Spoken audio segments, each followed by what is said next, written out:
Gavin Newsom is, being floated by different people at different times, different media figures as, potential last-minute substitute for Joe Biden in the 2024 presidential race. And he's taken every opportunity to be a good boy and defer and say, no, no, no, Joe's in great shape and Kamala's the heir apparent. I'm totally not going to get in. So, he's keeping himself in good standing with the voters and everybody who's counting on him to say exactly that. But if they call on him, he will be there. And it's looking more and more like he is positioning himself to get that phone call.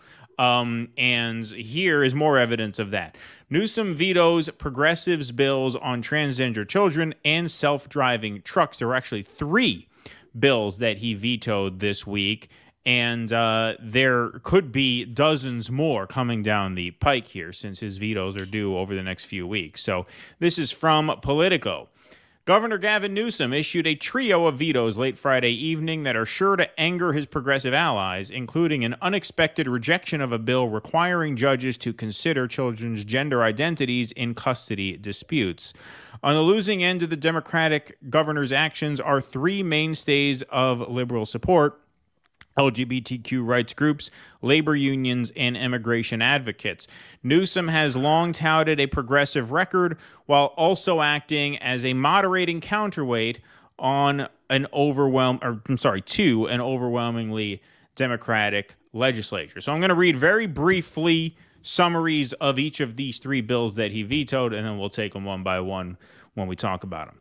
First, Newsom dealt a stinging defeat to LGBTQ activists by vetoing a bill that would have asked courts to consider a child's gender identity when it comes to custody decisions.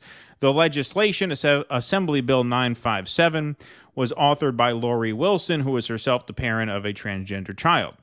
In his veto message, Newsom largely sidestepped underlying political implications by warning against the government. By warning against allowing the government to dictate in prescriptive terms that single out one characteristic, legal standards for judges to apply. He noted courts could already consider parents' handling of gender identity, meaning what he cited is that courts could already decide that if a child is being abused or tormented for who they are, whether it's, their sexual orientation, religious beliefs, gender identity, that could go into a judge's factoring of, okay, is this child safe in the home? Right.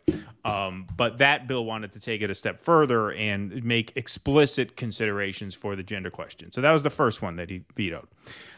Newsom also vetoed a bill requiring human drivers to be on board in self-driving trucks. The measure was a priority for organized labor groups like the Teamsters, who fear artificial intelligence and automation will lead to widespread economic upheaval and tumult around self-driving taxis in San Francisco, where city officials fought an expansion of malfunctioning vehicles that have snarled traffic and blocked first responders. Newsom's rejection was not a surprise after his top business official opposed the bill, arguing it would stifle innovation. The governor wrote in his veto message that regulatory agencies were well equipped to oversee the emerging technology. And finally, the governor turned back a bill barring California's prison system from sharing information about incarcerated immigrants with federal officials, fortifying California's quote-unquote sanctuary laws. In a veto message, Newsom said he believed current law strikes the right balance on limiting interaction to support community trust and cooperation between law enforcement and local communities. This is not the first time Newsom has broken with immigration activists. In 2019, he rejected a bill barring private security personnel from arresting immigrants in California prisons. Several hundred more bills are awaiting his signature or veto before the October 14th deadline, including many that will further test his balance between business interests and labor. So obviously the LGBTQ veto got the most headlines since it was the most jarring. And we could talk about all 3 of these if you want. I think in terms of positioning himself for a general national race, the first and the third vetoes probably help him. I got to say that self-driving truck one is going to kill him in the Midwest if he is the presidential nominee. I mean, that's how a lot of working class men make a living, driving trucks. So that's going to really sting. That one makes no political sense whatsoever. But anyway, you want to take these in whatever order you like? They already have self-driving taxis there? These are self-driving trucks. Already? Like on the road? Yeah, I'm not sure if they have them actually on the road. Because that was news to me too. Traffic and what? Yeah, I mean, it Really? seems to be something I wouldn't trust either. But from a safety Fuck standpoint that. aside, I mean, from a job standpoint, you start running in the heartland on self-driving trucks. I mean, that is an absolute non-starter with the people who determine who wins the presidential election. I mean, Trump won Sure. the Rust Belt in 2016 by running up margins amongst the very groups of people who, feel like they could not survive a change to automation. Andrew Yang said this in the 2020 primary. He says, if you look at the counties with the heaviest Obama to Trump swings, it was the counties that automated the most jobs out of existence. That was the number one predictor of an Obama to Trump swing voter was, do they live in an area where automation has killed jobs? And so, yeah, that self-driving truck thing just seems like political suicide. But the others seem like he is, angling more toward what he considers, the mainstream. And as a political calculation, at least, those are probably right. Well, these politicians always, if they're skillful, and it seems like he has a strategic mind, they always figure they got to do what's expedient to please the people they got to please now, and if needed, they can talk their way out of it later. Right? They'll Right. introduce a policy to protect jobs as part of my platform as president, or retraining, or although Clinton kind of soured the retraining thing forever by not actually delivering on any of it. The trans bill, yeah, I mean that's smart politically. The conservative media has been having a field day with that bill for a while. So yeah, you would almost have to veto that if you wanted to run for president. Like you couldn't sign that. There's no way. Yeah, and look, I think he was right to veto it. I mean, I would have vetoed that too. Well, as he points out, a judge can take that into account, right? Like the kid is being abused for who he is, whether he's trans or gay or whatever. The judge can say, okay, we're not going to stick the kid in an abusive home. That's already a factor. Right. Yeah, I mean that's a virtue signaling bill. Exactly. Right. Look how far out California is going. Yeah, you don't need it. But also, there's but it's not just a virtue signaling bill. There is actually a difference because the current law, as I understand it, allows judges to consider the overall health and safety of the child. So if the kid is being abused or tormented or taunted because he's trans, the judge can say, well, this is not a safe or welcoming home. But there's a difference between being tormented for being trans or from a parent, say, not wanting to put the child on puberty blockers yet, not out of hatred or contempt, but out of concern, right? There's a big difference there. Right. Yes, and that's why this bill was getting a lot of coverage. And of course, look, it should have been getting coverage for the reasons you're saying. It should have been getting coverage everywhere. But of course, the liberal media is not gonna cover it. And some of the issues that raises. So yeah, no, I obviously agree with his veto, but in terms of the politics of it, yeah, definitely. With the self-driving trucks, in the end, you're not going to be able to stop this. Yeah, I mean these driving jobs. Once you're not winning Michigan, when the Republicans plaster the airwaves in Michigan, talking about how Gavin Newsom vetoed a bill to man self-driving cars, I understand. You are toast. I can guarantee you that. Sure, I mean within his state, he has Silicon Valley, so it's expedient for him now. Right. I'm not saying that doesn't hurt him in a national race. I'm just saying in the end, you're not going to be able to stop this. Like those driving jobs are going to go away.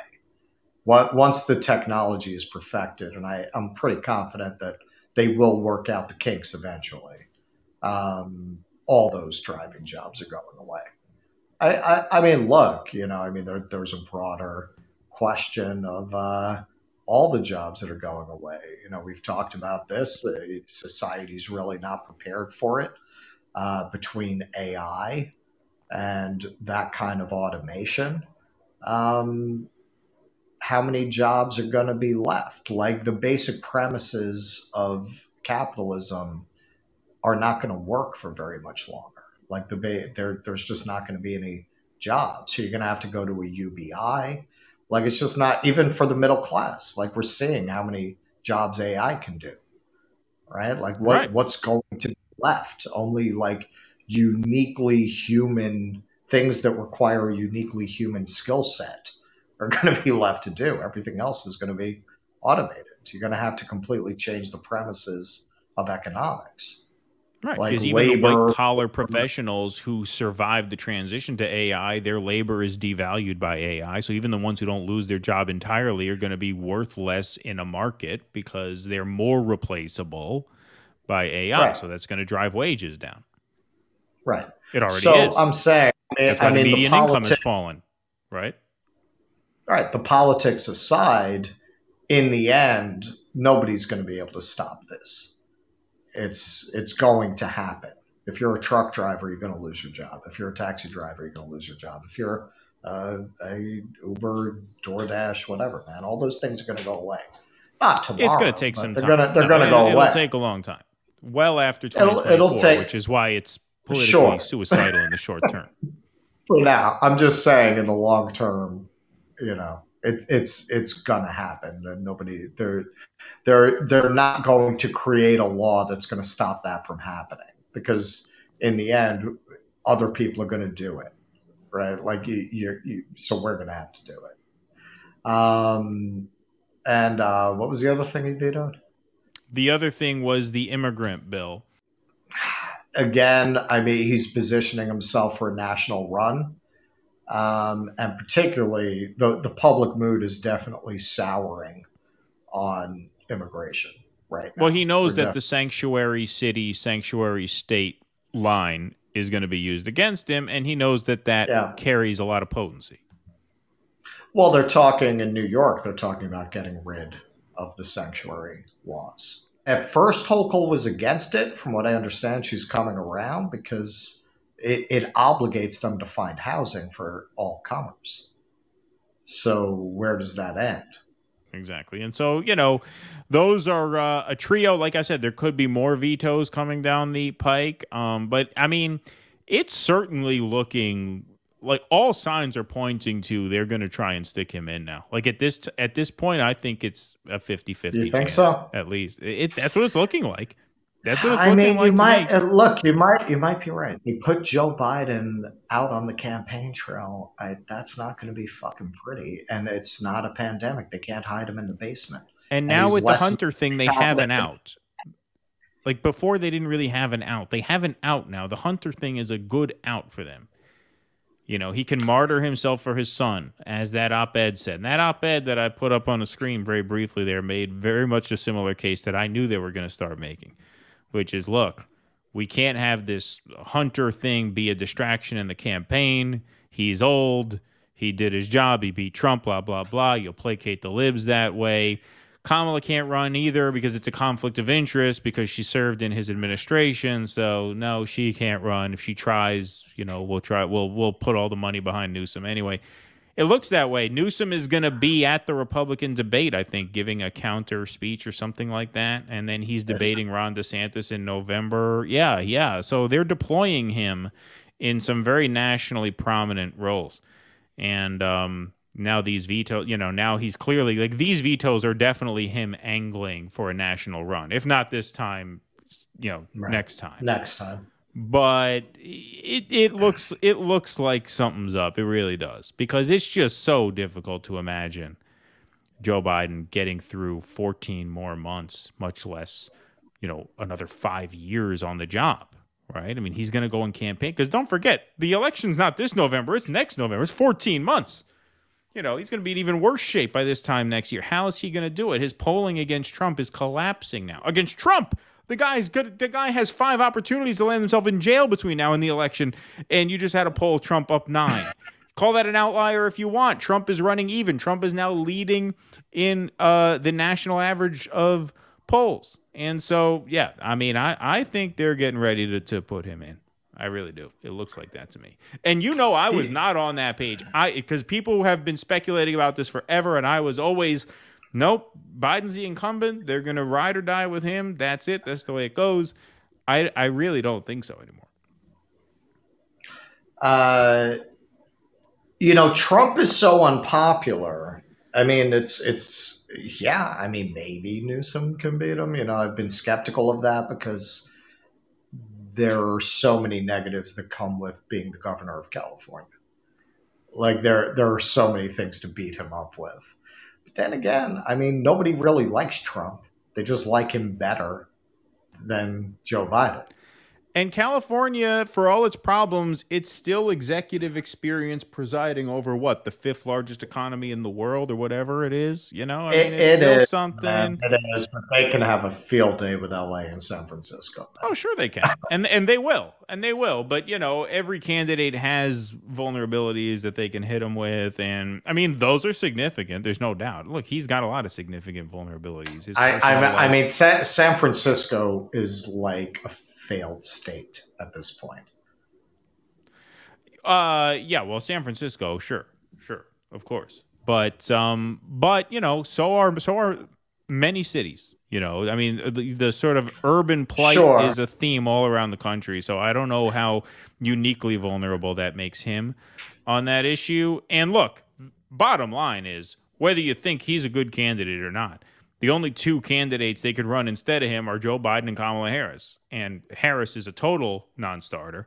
And Biden's looking more and more like that every day. I mean, it's just really difficult to imagine him running a campaign for 14 months and then serving 4 years and then voters being like, yeah, let's give him 4 years of it. It doesn't make sense.